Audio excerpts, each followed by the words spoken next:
Endings the story so far. Helen Gwandoya and Aiden Brown are just two of many blackmailing victims of Harold Maine, a petty, unambitious man who has a mobile phone that can change people in gruesome ways. Even though the phone gives him almost unlimited power, he uses it almost exclusively to extort money from his associates and neighbors.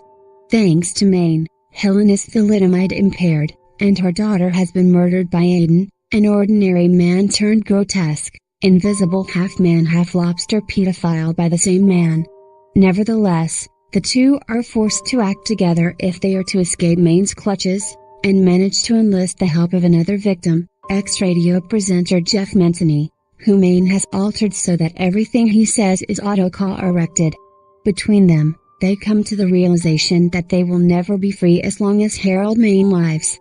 Unfortunately for Helen Gwandoya and Aiden Brown, Jeff Mentony is also working for Maine. Plus we do this now.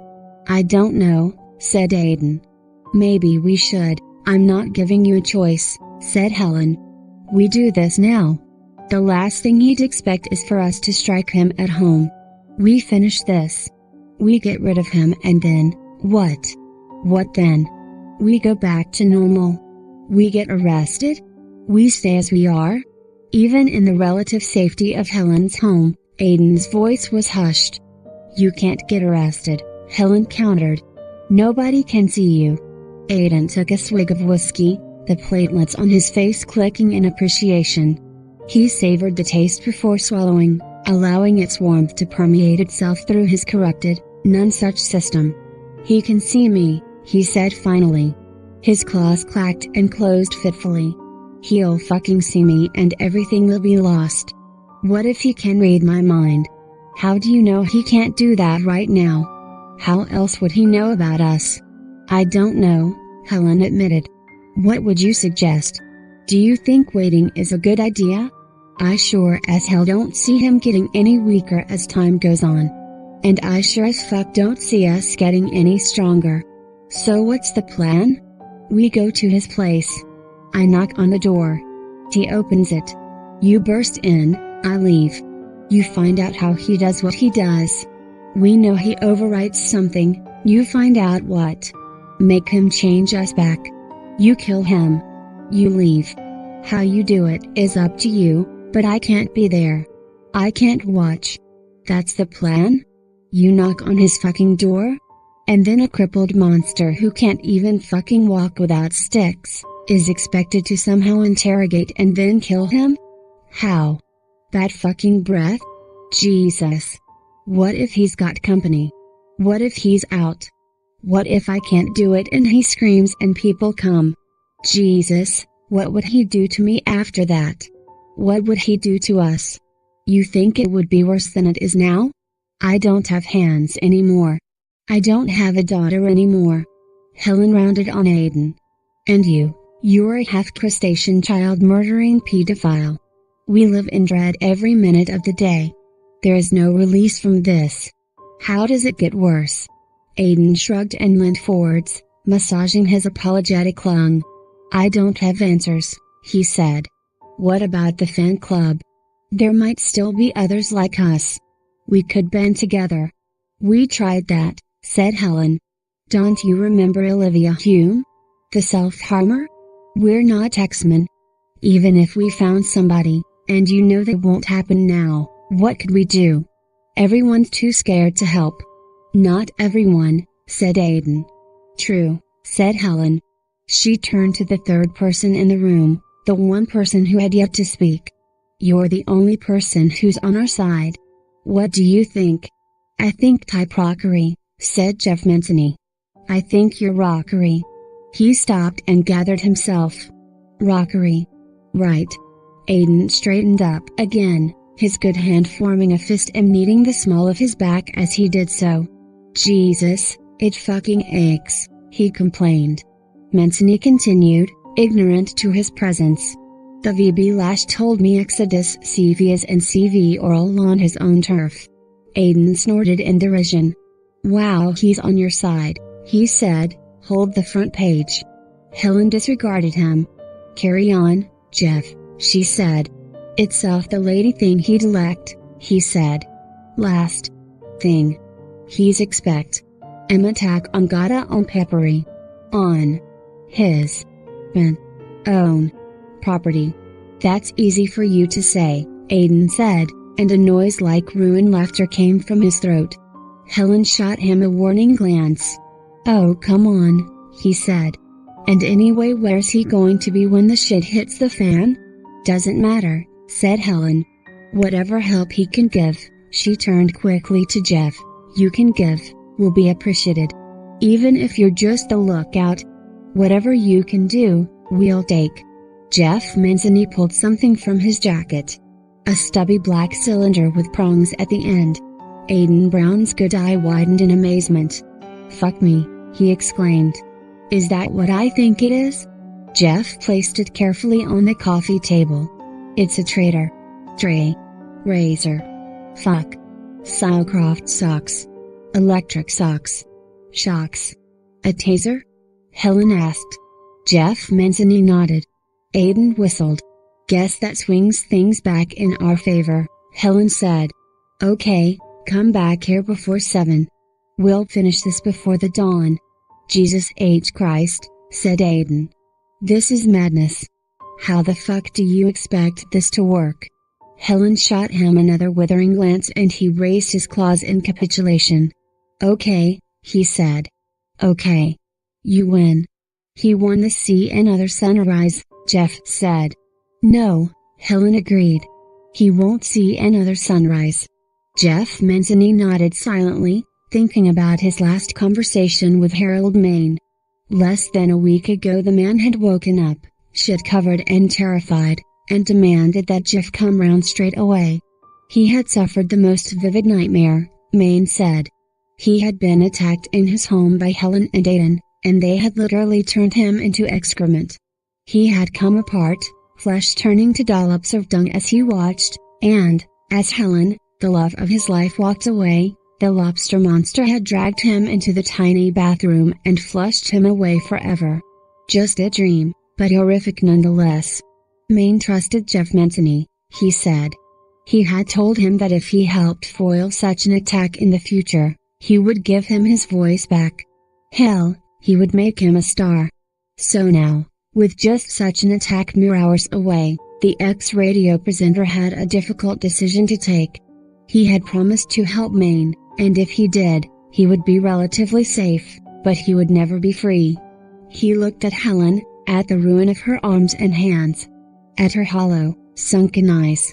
She had been crying a lot, he realized. The rape and murder of your only child would do that to you, he thought.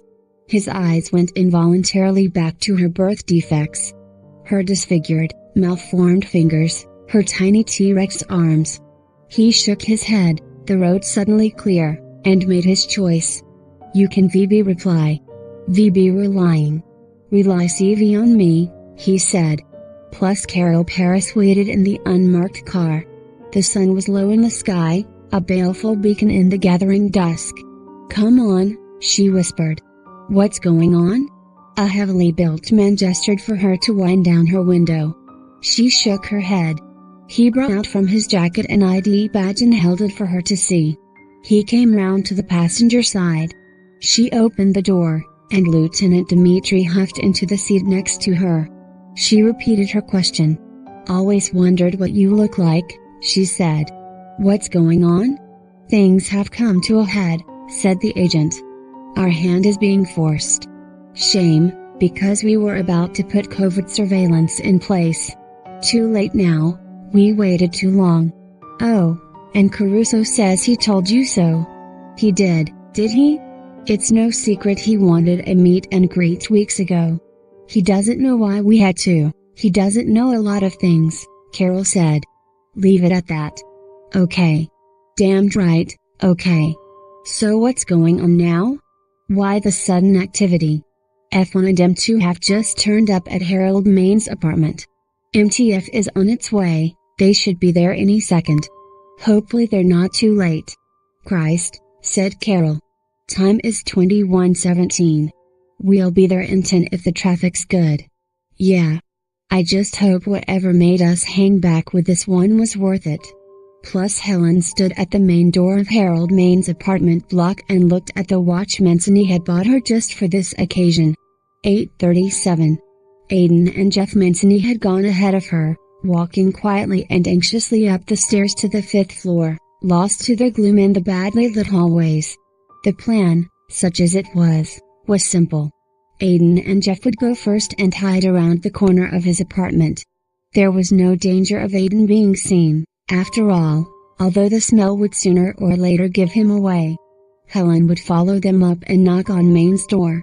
Surprised at her visit, Main would allow her inside. Aiden and Jeff would burst in and overpower Main. Helen would leave and the two men would try and drag out as much information from Main as they could about how he performed his grotesque miracles, and make him change them back. Then they would kill him. If they could leave with the source of his power, so much the better. Otherwise they risked it falling into the hands of someone else, and they still wouldn't be free. It would look like an accident, so there would be no struggles, no screams, no police involvement. 8:38. It was time. She pushed open the front door and walked in as confidently as she could. Sounds of televisions turned up loud to hide the neighbors' arguments. Cheap carpet, badly painted walls. The scent of cigars, cheap cigarettes and joints. She walked up the first flight of stairs to the 2nd floor. There were wonders right here in this building, monsters both human and otherwise, malevolent, horrific miracles that define understanding. That the mundane and the grotesquely fantastical could live side by side so easily beggared belief. The 3rd floor. Damp on the walls, mold forming in the corners, where the moisture gathered. Less noise. A TV or two, and a sound system pumping out aggressive, misogynistic music. She proceeded onwards and upwards. The 4th floor. The air seemed heavier. No, that wasn't right. It felt like it was thicker somehow, as if there was some anomalous force in effect that slowed her movement and made her fight for every new intake of breath. She looked at the mold thriving and plotting in the corners, could almost see the spores spreading like gossamer thin threads along the walls and ceiling. She was breathing them in, she thought, and she closed her eyes and envisioned her lungs blackening with damp. She felt it worm its way into her bloodstream, felt her body temperature drop as the filaments took hold within her. "Get a fucking grip," she said to herself. She looked up, the mold was just mold, the black patches just that, but the sense of dread, of active, alert malice, did not leave her. The 5th floor. This was it. Harold Main's domain. There was a grimy, clingy feel to the air, as if countless years of cigar smoking hung invisibly in the corridor. Once again she found herself fighting to breathe. The carpet was grubby and damp. There were unidentifiable shapes within the weave that gated her senses. She looked back down the hall, saw the ceiling light flickering in the gloom. Dust motes drifted lazily in the small circumference of ungloom, swirling randomly like deep-sea protozoa.